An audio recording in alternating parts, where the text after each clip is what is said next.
একদিন একটা বানর কলা খেতে খেতে রাস্তা দিয়ে যাচ্ছিল, আর একজন বাইক চালক তাকে ধাক্কা দিয়ে ফেলে দেয় এবং বানরটি সেখানেই মারা যায়।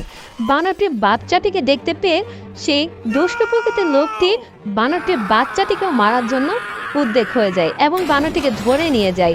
নিয়ে এসে একটা ড্রামের মধ্যে রেখে সেখানে পেট্রোল ঢেলে তাকে পুড়িয়ে মারার চেষ্টা করে।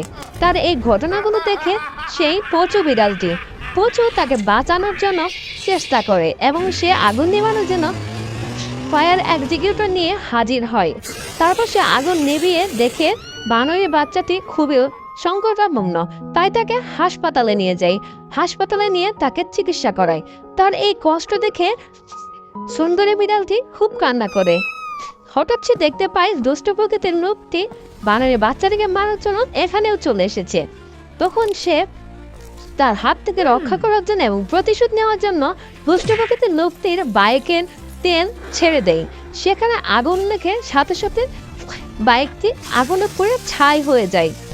তখন সে দেখতে পায় সুন্দরী বিড়ালটিকে এবং বিড়ালটিকে মারার জন্য ধাওয়া করে। বিড়ালটি দৌড়াতে থাকে এবং সেই সময় পুলিশ এসে বিড়ালটিকে উদ্ধার করে এবং দুষ্ট প্রকৃতির লোকটিকে ধরে নিয়ে যায়।